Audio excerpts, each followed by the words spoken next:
Hello and welcome to Rajya Sabha Television. You're watching The Big Picture with me, Frank Razam Pereira. The government last week announced simplified guidelines for the BPO industry and IT-enabled services. The registration requirement for other service providers or OSPs has been done away with altogether. The BPO industry engaged in data-related work is now out of the ambit of OSP regulations. The Ministry of Communications announced the simplified guidelines for business process outsourcing and IT-enabled services players to reduce the compliance burden for the industry. OSPs are entities providing applications, IT-enabled or any kind of outsourcing services using telecom resources. The term refers to BPOs, KPOs, ITES and call centers among others. The new rules will create a friendly regime for work from home and work from anywhere while removing several reporting and other obligations for such companies. Now, it is aimed at providing a strong impetus to the industry and positioning India as one of the most competitive IT jurisdictions in the world. In this edition of The Big Picture, we will analyze the new rules for OSPs. Joining me on the program today are Sunil K. Gupta, Secretary TRI, TV Mohandas Pai, Chairman Manipal Global Education and former Director Infosys, and Ashish Agarwal, Senior Director and Head Public Policy, NASSCOM. Thank you to all my guests for joining me on this edition of The Big Picture. Sunil Gupta, I'd like to start the program with you first. Let's first try and understand and analyze, what OSPs are and why was there a need to change the rules?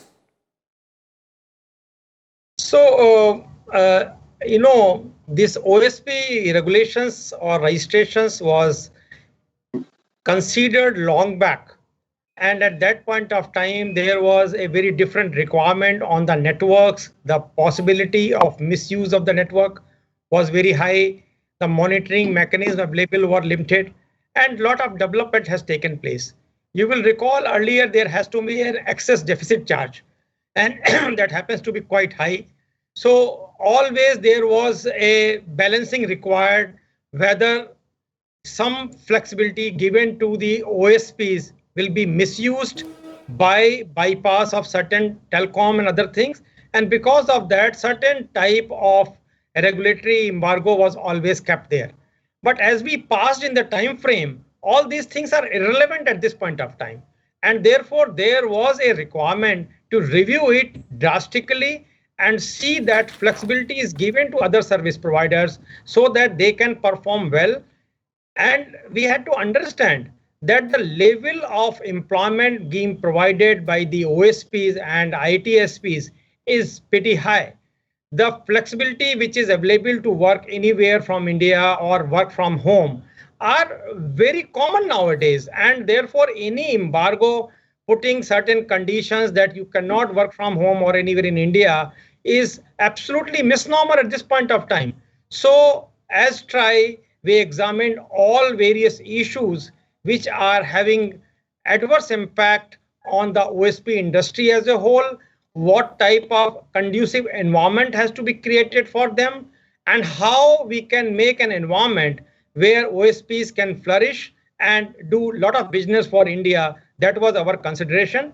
We have given our recommendations to government, and I'm happy that government has accepted our recommendations and a new OSP policy has been released. Okay. Mohandas Pai, let me come across to you now. So, what does it really mean for OSPs as a whole and especially in India? Well, first of all, I want to congratulate the government and Prime Minister Modi for this remarkable step. This is a classical policy where government did not trust any citizen of this country, imposed unreasonable conditions, and all of us have suffered for very many years from the tyranny of the devotee. Now this is gone. It should have gone long back, but I'm very happy it's gone. What does it mean? It means very clearly that regulatory burden has come down tremendously, except for people possibly who run call centers. We don't have to go under the gaze of a regulator who never regulated in the first place. The bank guarantee system has gone. You can work from anywhere. You don't have to file any forms, don't have to do anything. You only have to go through an authorized, authorized telephone operator, and he will take care of everything. It is liberation. Now, everything is gone. All regulations have gone. It's a big burden that lifted from our shoulders, except for a small class of people who are operating call center globally. Some small regulatory requirement is there, which they have to file, which is very easy, not very difficult. But the biggest benefit is after COVID, the world has realized that work from anywhere is the future norm. Now, in the United States, because everybody is working from home, in Europe, everybody is working from home, everybody is working from home, this expands the industry. This means the industry which went to the Philippines, which went to other countries can come back here because all over the country, people can work. Now, small cities will boom. Why come to a Bangalore? Why come to a Mumbai? Why come to a Pune? Why can't you work in a small city? Why can't you work in a village from your home? Because if the telecom infrastructure is very good, you can be anywhere, right? You can travel at a moment's notice to where you have to go. So I think this will create employment in smaller towns. It will create employment in villages. It will decongest our cities to some extent because the total people employed is about 445 lakh people. Even if 10 lakh people leave the big cities, go elsewhere, there will be a boom increase in consumption in smaller cities. This is what we're waiting for. I think it's fantastic what has happened. And, this will reduce the regulatory burden and open up the industry all across India and make things much, much better and lower the cost of operations for everybody. Absolutely. All right. So, Ashish Agarwal, let's talk about this aspect that Mr. Pai raised and take that forward now. Certainly several regulations have been done away with. So, what does this mean for ease of doing business in India? Oh, absolutely. It's a exponential reform, and I think Mr. Pai has summed that up very well. And given this, I think one of the thing besides the ease of doing business in respect of compliance and filing and registration and bank guarantee, what it really means is that, see, India being the largest talent pool in IT services always had that advantage.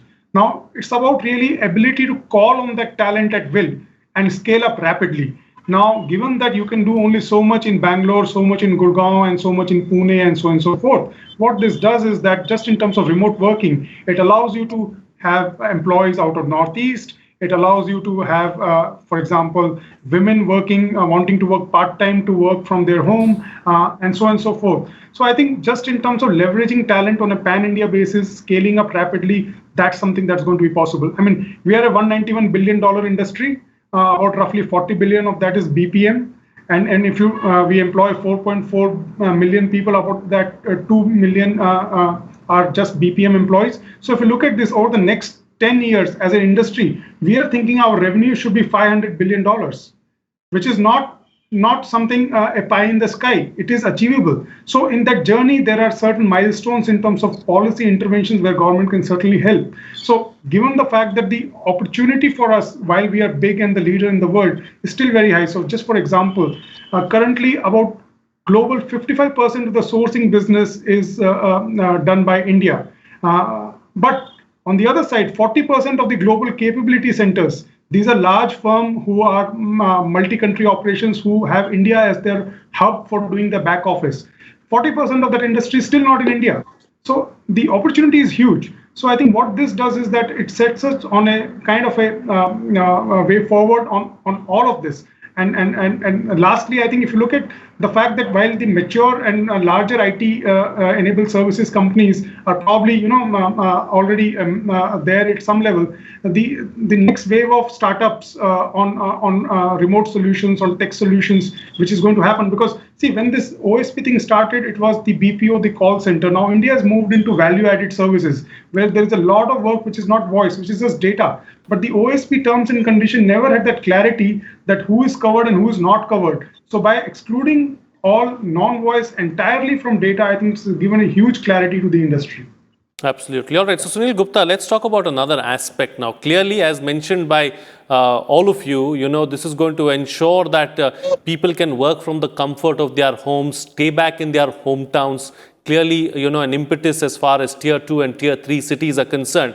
But we also have to improve the infrastructure as a whole. If you're looking at connectivity from tier 2 towns, tier 3 towns, we have to ensure that they have the right kind of connectivity, the right kind of bandwidth, and all these other aspects that go along with it. Yes, you are right, because bandwidth plays a very important role to make people work from home. So in this particular regard, we are also working with Ministry of Housing and Urban Development Affairs to ensure that big buildings and societies are given access where network or optical fiber can be provided and shared, so that everybody can get a good speed of the internet and work from home. Number one. Number second, on technological front, we are working, we have recommended for licensing of the E band and B band, which can provide the virtual type of optical fiber in the air, which will also provide facility to provide or enhance the bandwidth required to the individuals. The optical fiber penetration is also being increased. We are working with different societies and government organizations to increase and give right of way so that telecom service providers can provide the access and lay the optical fiber to that extent. 5G is anyway across the corners, which will be able to give you fixed mobile access. And by that also we can give the quality of service required level to the consumers. So multiple works are being done simultaneously. We are very much aware about the need of high quality internet speed to the users will be using for the commercial purposes. And these guidelines will only have meaning when we can provide them good optical fiber connectivity or good internet access. And that is why TRI is already working on those directions. And I am quite hopeful that the requirement of the industry will be well met. Talking about the industry, Mohandas Pai, clearly there are a lot of advantages really as far as these new rules are concerned. But do you say that there are challenges as well, and challenges that need to be addressed in the short term? One of them that we've already raised and spoken about is, of course, connectivity. At some level, do you believe that the employers are going to be concerned about employees being complacent, working from their homes? Is that another aspect too? And do the employees and the employers also need a change in mindset? I mean, I'm asking these questions because to bring in another different aspect and an element into the discussion as well. Well, 7 months of lock-in have changed everybody's mindset. I can't see any bigger change than that. Remember, even today, not more than 5-10% of people are coming to office. Only 5-10%. Out of the 45 lakh people, about 90 to 95 lakh people transitioned to work from home in less than 30 days. It never happened anywhere in the world. And remember, we were a tightly regulated economy. Minister R.S. Prasad and MeitY brought in the rule immediately. Everybody transitioned and started working. And you've seen the growth in the IT industry in the first quarter and the second quarter. So it's already happened. So mindset has changed. Employees have changed, and more employees will work from home because we don't see any employer having the full complement coming back to campus. Minimum 25, 30, 40% will always work from home, maybe by rotation. And many people have said they want to go to smaller cities. And many senior people have said they want to go back to their hometown, smaller cities. Now, the bigger impact has been senior people who are past 45, who are the major impediment for work from home, are all working from home, are enjoying it because they got large houses. They got their home offices. They don't have children in the home and they're enjoying it. They become more productive. Then they're asking the question, why were we not doing this earlier? Talk to the State Bank of India chairman who just retired, and he'll tell you that, we want people to work from everywhere. State Bank of India, 200-year-old institution, bankers who are very conservative. We want to work from everywhere. And he said, I enjoy working from home because they're very productive. Don't get stuck in traffic. The big issue, like you said and Mr. Sunil said, is about bandwidth. Now, here is where we need reforms in the telecom sector. Telecom sector is hugely burdened by, the tariffs, but burdened by the fares they pay the government. The taxes should be rationalized. I think TRI is working on it, has given a paper. Government must take an action. And second, they must use the Universal Service Obligation Fund, which has still got 50-60,000 crores. Spend the money in the next 1 or 2 years immediately to create bandwidth to all villages, all small towns. Out of about, I think, 300,000 small villages, 170,000 have got broadband. In the next 1 year, open it up, give all the villages small broadband and expand it. And that will change India. It's a part of the revolution that's happening under Digital India driven by a prime minister. And this COVID has demonstrated if Prime Minister Modi did not have the vision of Digital India 5 years ago, where would we be? Everything was shut down. How will we work? All across India, the great majority, yes, many people are left behind. There's a digital divide, but the great majority are able to do it because the hard work done by the government, by TRAI and everybody else. And this is fantastic. So next 1 year, go all out to give high quality bandwidth all across India so that employment will boom in the smaller towns, in everywhere else. Absolutely. And we do not have to see urban crowding and jobs concentrated only in the urban sectors. India will grow uniformly all over the place, and that's really a benefit that we need to look forward to. All right, so a question that Mr. Pai himself asked, I'm going to ask that to you, Ashish Agarwal, and let's try and see if you can get an answer to that. Why weren't we doing this earlier? Why did we need a pandemic to come and show us that this is what we needed to do? What has the experience really been as far as working from home in the past is concerned? So it is all about the forced experiment of 6 months, which Mr. Pai said has led to the change in mindset. But to be honest, I think IT industry had been in forefront of whatever work from home was anyway there. So in that sense, we were a leader in that space, and that's why we were able to adapt to it so quickly. And obviously, there are some challenges. I mean, not everybody can encroach upon the family space without creating a work from home environment which is conducive to both work and family. So there are these challenges. But moving to the point of saying that what are the immediate challenges that we as NASSCOM are looking at in light of this. So one, if you have to fully leverage this OSP reform itself, you need to clarify in the special economic zones also on the work from home aspect. See, our rules and laws were never written with the perspective of work from home. So it does, the SEZ rules do provide for work from home, but it's in a very temporary context. So today, if I want to plan for, let's say, a longer term, the last thing I want is the SEZ authorities to say, okay, after 6 months, come back. That won't work. So how will I do that? So I think we need to do that. Similarly, we just have the new labor codes, and I really wish that the timing of the labor code coming in and this pandemic, it would have been in a more in a different sequence, because the labor codes, if you look at it, they have done so much in terms of bringing the simplification, perhaps, but they completely miss out in terms of thinking of remote working. So unless the labor laws are also aligned, you cannot really fully leverage the work from home thing. I mean, it's quite surprising to think that you needed permission from government and to give bank guarantee to be able to work from home. So with this reform, I think we have crossed a major hurdle, and now we should quickly follow it up with the other changes so that the industry's goal of $500 billion can actually be achieved in time, if not earlier. Absolutely. All right. So since we are here then, Sunil Gupta, will this now propel the IT-BPM industry, to progress to the next level of growth?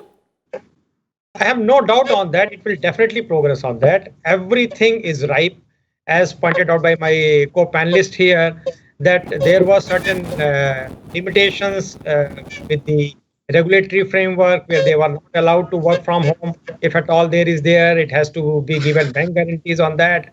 There was conditions if you want to share the internet bandwidth. So all these things have been simplified. And the very purpose of this simplification was that a boost should be given to the industry and a free hand should be given to the industry so that they can perform well. They have got knowledge, they have got capacity, they have got talent, and they have got everything on their hands now to perform well. And I have no doubt that they will be performing much better than we have expected. Absolutely. All right. So Mohandas Pai, what does this mean for the economy at large? Let's not forget that the economy is opening up now. We've seen that, after a brief lull, it seems to be bouncing back as the nation opens up. So what does this mean, and what kind of an economic impact is it going to have? Well, the biggest challenge for India is to create jobs for the young people. Every year, 2.5 crore young people attain the age of 21. 90 lakh people graduate from our colleges every single year. 1.5 crore out of the 2.5 crore people need jobs. So all the focus should be on creating jobs for young people. The question to ask is, does this reform enable larger job creation, especially in the smaller cities and towns where there are lesser jobs? The answer is a resounding yes. Can this reform accelerate job creation? The answer is yes. Can this reform make industry more competitive? The answer is yes. Can this reform also make sure infrastructure will come up in the smaller town? The answer is yes. In the next 1 year, I think the growth of the BPO industry will go up because costs will come down.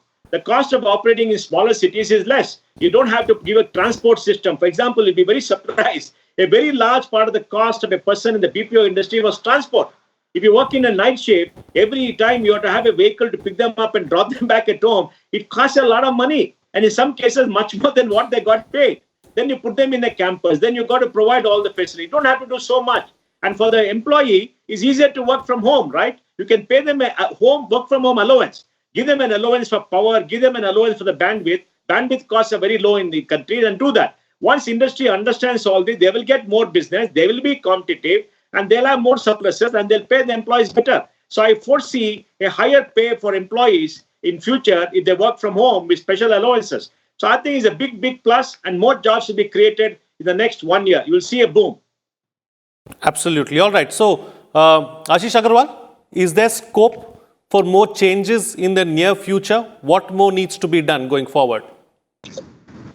Absolutely. I think this reform has really done a parametric or exponential change in terms of how the policy landscape looks. I think we have the union budget coming up. We understand that the government has its hands tied in terms of what it can do. So what we are doing is that we are not asking for fiscal reliefs. What we are really looking at is the ease of doing business. I mean, there are pressing issues in GST where industry is willy-nilly caught in this aggressive interpretation that they are intermediaries, and which really means that the entire export is potentially liable to an 18% tax. And there are these very reputed companies which have gone into litigation on all of this. So I think there are battles ahead of us which government can potentially solve without having any fiscal cost to them in some sense.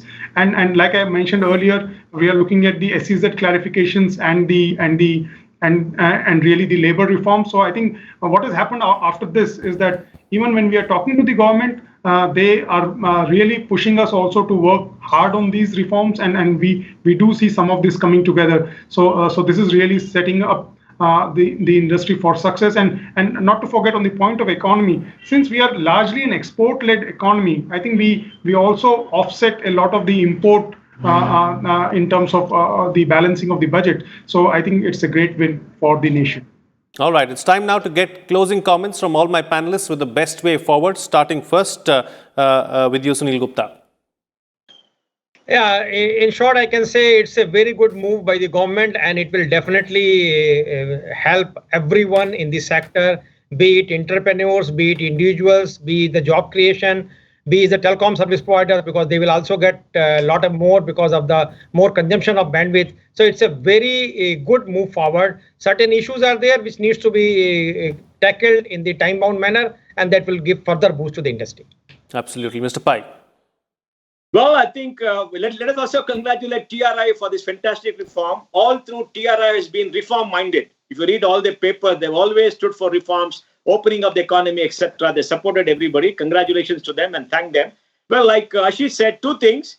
Make sure the new labor laws, the new code that's going to come next year is aligned with this work from home. Very important. We should not be stuck between two departments. And the SEZ issue. Well, there'll be 30 to 40% of BPO software export in the SEZ. Allow people who work in the SEZ to go work from home because the regulations have to be changed. Now they've been eased. I will request R.S. Prasad, Minister Prasad, to have a look at that. If these two things are done, I think a great majority of the thing can be easily done. Because like I said earlier, India's focus 100% should be create jobs, create jobs, create jobs. And, remove any regulatory barrier that does not create jobs or hurt jobs. And this does that extremely well. So a very great day. And Ashish Agarwal, close the show for us with your concluding remarks. So I think government has got 100 out of 100 on this reform, and credit must go to TRAI. Credit must go to the Ministry of IT and Electronics. It must definitely go to the Department of Telecom, and finally the PMO. So for a public policy professional to see all the government departments working in harmony and in quick speed and delivering this kind of a reform, I think it's a great thing to happen. And if this can continue, then I'm sure we are set for long-term success. Thank you. All right. On that note, then I'll call it a wrap on this edition of The Big Picture. Thank you to all my guests for joining me on the program and putting things into perspective for us. What's coming out of this discussion is that there was a need to change the regulation to give OSPs flexibility, especially after the impact of SARS-CoV-2 or coronavirus. And it is a liberation and exponential reform a policy which is abreast with the times, which will ensure India is on par with others around the world. Costs will come down as a result of this reform, and more jobs will be created, especially in non-urban centers, and we will see uniform growth across the country. With this reform, we have crossed a major hurdle. What we need going forward is to bring about a few more reforms and improve the ecosystem as a whole. With that, it's a wrap. See you again next time.